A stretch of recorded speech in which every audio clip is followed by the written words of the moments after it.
ناظرین، Bradford university کا شمار برطانیہ کی مشہور یونیورسٹیز میں ہوتا ہے اور یہ دنیا کی 50ویں اور برطانیہ کی 7ویں اچھی یونیورسٹی سمجھی جاتی رہی ہے۔ 2005 میں یونیورسٹی کو چانسلر کی ضرورت تھی، جس کے لیے پوری دنیا سے 100 سے زیادہ اسکالرز اور بزنس مینیجرز کو بلایا گیا، جس میں زیادہ تعداد برطانیہ، امریکہ اور جرمن اسکالرز کی تھی۔ اس لسٹ میں پاکستان اور بھارت میں سے صرف ایک ہی بندے کو بلایا گیا۔ سلیکشن سے پہلے ایک جرمن سائنٹسٹ کو چانسلر کی سیٹ کے لیے سب سے زیادہ مضبوط امیدوار قرار دیا جا رہا تھا، مگر تمام کہانی اس وقت تبدیل ہو گئی جب ٹیلنٹ، لیڈرشپ، ماڈرن اسٹڈیز پر بحث میں پاکستانی نژاد امیدوار نے دوسرے تمام امیدواروں کو پیچھے چھوڑ دیا۔ حال میں بریڈفورڈ کے تمام ڈائریکٹرز کھڑے ہو کر تالیاں بجانے اور داد دینے پر مجبور ہو گئے۔ تب جرمن سائنٹسٹ نے اس اسکالر کے پاس آ کر کہا کہ اس پوسٹ کے لیے تم مجھ سے زیادہ قابل بندے ہو۔ کابینہ کی اکثریت نے اس اسکالر کو منتخب کر دیا اور پوچھا کہ کتنی تنخواہ لوگے۔ اس امیدوار نے تاریخی کلمات بولے کہ میں یہاں بزنس یا پیسہ بنانے کے لیے نہیں آیا اور نہ ہی تعلیم اور پیسے کا ایک دوسرے سے موازنہ کیا جا سکتا ہے۔ میں ایک ایسے ملک سے ہوں جہاں لوگوں کو تعلیم کی بنیادی سہولیات تک نہیں ملتی۔ ہمارے پیسے والے لوگ دوسرے ممالک میں جا کے تعلیم حاصل کر لیتے ہیں، جبکہ غریب لوگ اپنے دل میں اعلیٰ تعلیم کی حسرت لیے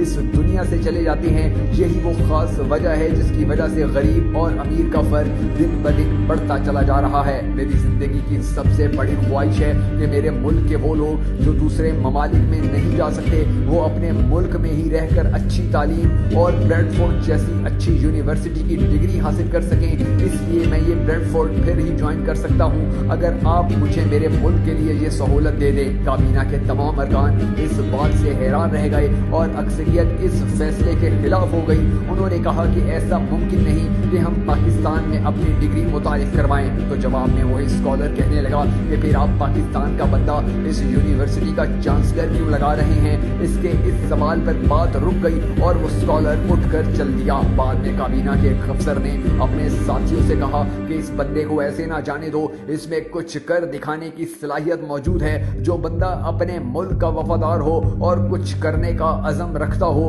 وہ کام بھی ہمیشہ اچھا ہی کرتا ہے، کیونکہ اسے پیسے یا شہرت کا کوئی لالچ نہیں ہوتا۔